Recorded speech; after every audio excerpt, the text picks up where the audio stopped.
Hey everyone out there in beautiful YouTube land, it's Joel Ellison with Pinnacle Gunsmithing, and I have today a tour of another gun that's come through our shop. This is the Kimber K6S. This has long been requested by some of our frequent viewers, and here we are going to get into it today. Alright, let's go ahead and get down the rabbit hole. Alright, here we are, let's go ahead and get into it. Well, the Kimber K6S is a small, very easily pocket carryable 357 Magnum revolver, 6 shots, swing out cylinder, the works. As you can see, this particular one is unloaded, and it's very comparable to the SDR from Diamondback that we did a while ago, and this particular one is set up perfectly for concealed carry. Now we have some very nice sights up top, tritium inserts, very nice. This particular one is also hammerless, well, internal hammer, but in any case. We also have a slightly recessed cylinder. This might be in an attempt to accommodate some moon clips that would allow you to fire 9mm out of this particular revolver.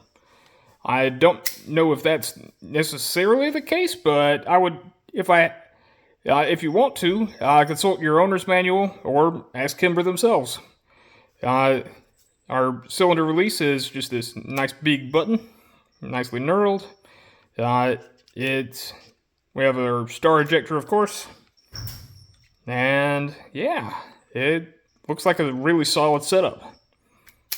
I'll go ahead and take the grips off, and we'll get into it.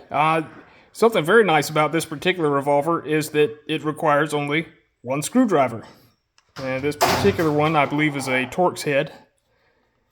Pardon the background noise. That was the cat's knocking something off a shelf. I'll figure out here in a minute what exactly it was. But yeah, there we go. And our grips come apart in 2 pieces. Here we go. There's one side, and there's the other. I find it interesting that the back of the grip is totally exposed there. The rubber doesn't wrap around the entire frame, which is a choice, but you know. And also it comes forward a bit from the grip, which otherwise is quite skinny. The trigger on this, I will say, is very, very smooth. I think about 8 pounds. I can confirm later with the trigger gauge. But in any case, in order to remove the cylinder, we just have this one screw up here. And when that removes, this particular screw is also distinct from all the others, in that it has, it's known in the screw business as a dog nose point. Let's see if I can get the camera to focus there.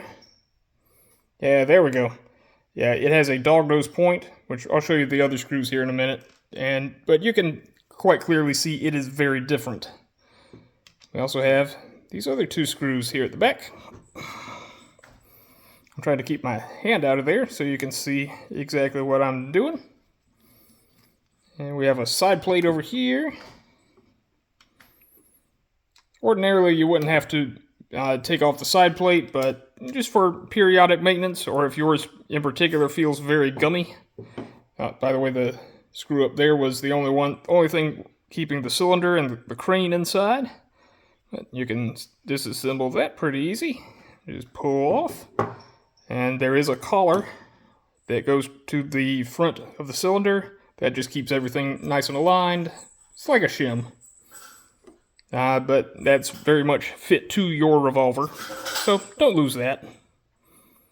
I'm just going to make sure all these stay nice and pristine.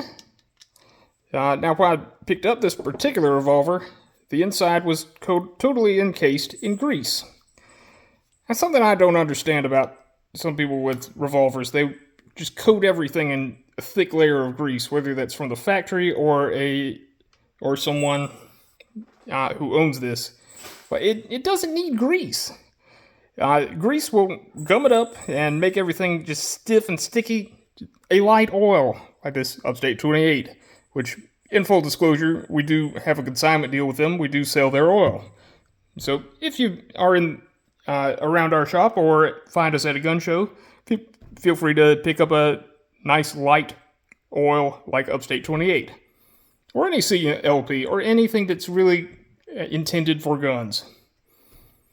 Another of my I know I'm getting off on a rant here, but another of my pet peeves is people use so much WD-40 that, oh my gosh, you open some guns up, the waxy buildup that's left over from WD-40, it looks like there's been a beehive in that thing. People, please, stop doing that. We have better lubricants available. In any case, to finish taking this revolver apart, we're going to use our trick with the back end of our hammer. And just going to lightly tap on the frame underneath where the grips are. And our side plate comes up pretty easy. Note that the only thing holding on the side plate at that point was just that little bitty nub. But yeah, that's nicely machined, very fine. Oh, another thing about grease is that it attracts dirt, and dirt just kind of sticks on all the mechanical surfaces inside it. In any case, we have something similar to a Smith & Wesson J-frame, but very different. You know, on Smith & Wesson J-frames, they have the lock, the cylinder lock, kind of goes all the way back to this end of the frame. This is a little more efficient in that it is the cylinder lock that keeps you from pulling the trigger if the cylinder isn't fully in battery. It's just this little pivoting lever. That's convenient. And with that pulled out of the way, you are able to pull the trigger, and all that's doing is just blocking the hand. That's it. Our hand special is, it's just spring-loaded on the trigger there. Our hammer is this coil spring, which is pretty easy to remove. It's a little tricky in that this is not a leaf spring like a Smith & Wesson, but most J-frames nowadays also have the same coil spring setup, or something similar. I'm just putting this punch in the hole right there. That allows me to take tension off it. And I can use the other end to kind of wiggle and wiggle, and there we have it. Just don't take that punch out before you're ready to put it back in the revolver. But in any case, we also have a rebound for the hammer. That's part of what keeps the pistol drop safe. It's a really good safety feature. We do have a small firing pin inside here. It's not attached to the hammer, which is a good thing for safety. Getting that out of the way allows us to pull back, and eventually we get to a point where the hammer will fall. Now when the hammer does fall, boom, hits the firing pin, boop, firing pin protrudes. When you let go of it, our rebound comes and pushes the hammer back a little bit. I'm simulating pressure on it with my finger here, and allows you to reset for the next shot. And almost, and boom. And release. Boom. That's actually really smooth. I rather like that. Otherwise, this takes apart exactly like a Smith & Wesson J-frame. And yeah, if you're in the market for one of these revolvers, this is an excellent way to go. Let me get her put back together, and I'll share a few more thoughts with you. Stand by. Kimber K6S. Wonderful little concealed carry revolver. And showing you that it's clear, totally clear.